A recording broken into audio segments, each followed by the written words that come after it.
Итак, всем доброго времени суток. В прошлом видео я показал процесс спайки светодиодной ленты с ее последующей установкой в батареечную панель. В этом видео я расскажу, каким образом проведена электрика к этой светодиодной ленте, в том числе в карниз.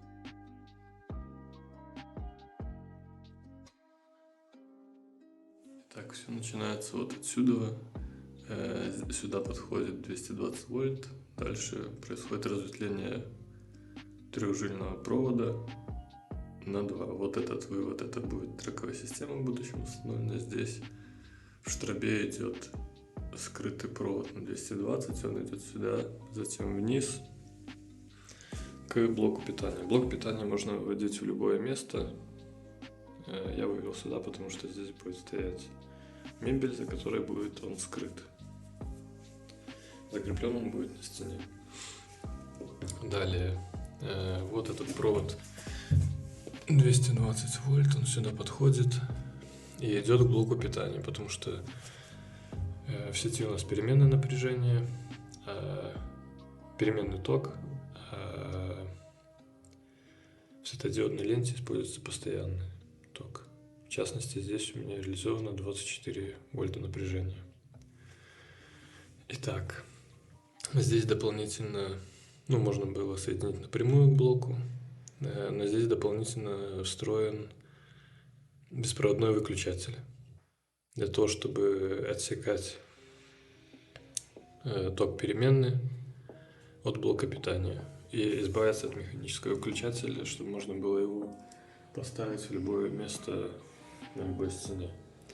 Точно такой же расположен вверху, там где было разветвление, отдельно на трековую систему, установку которой в будущем покажу в роликах.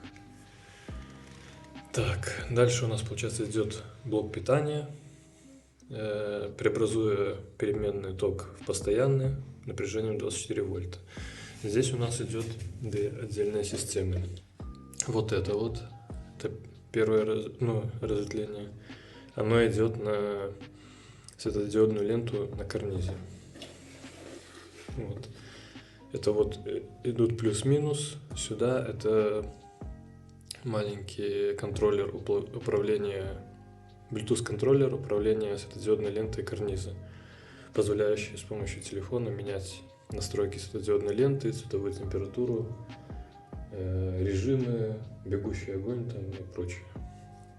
Соответственно, из контроллера уже выходит 3 провода, это плюс-минус и управляющий провод. Они идут сюда и скрыты в панели это декоративное между рейками. Проходят вверх по ней, опять же, по этому коробу скрытому декоративному, и уходит в эту часть. Вот здесь они выходят и входят уже непосредственно в профиль светодиодной ленты. Тут будет полупрозрачная штора, которая скроет профиль за карнизом. Так, дальше вернемся к блоку питания. Помимо этой светодиодной ленты, здесь еще запитана светодиодная лента, которая непосредственно в рейках, которую в прошлом видео показывал, как мы паяли. Вот этот провод плюс-минус уходит сюда, обратно в штробу, тоже прячется здесь, проходит вверх, и здесь за этими рейками, здесь он проходит и выходит возле каждой светодиодной ленты. Здесь, здесь и здесь. То есть один провод разветвляется на 3 параллельных и параллельно запитываются ленты. Тут и тут. Это необходимо для того, чтобы не было просадок напряжения на концах светодиодной ленты. Плюс она запитывается не с конца, как вы видели в прошлом видео, а я запитывал ее с середины, для того, чтобы снизить вероятность просадки самой светодиодной ленты. Также, помимо этого провода 220, здесь происходит у меня скрытое разветвление. То есть он идет отсюда, один сюда на блок питания, а второй идет сюда на розетку. Это для того, чтобы была возможность находясь на балконе, зарядить телефон или подключить какие-то другие электроприборы. Также в этот участок провода в будущем можно подключить точно такой же контроллер, либо другой, и управлять отдельно светодиодной лентой в рейк. Так, в этом видео я рассказал про электрическую составляющую светодиодной ленты, используемой здесь.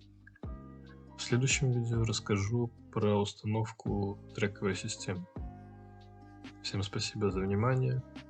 До скорых встреч.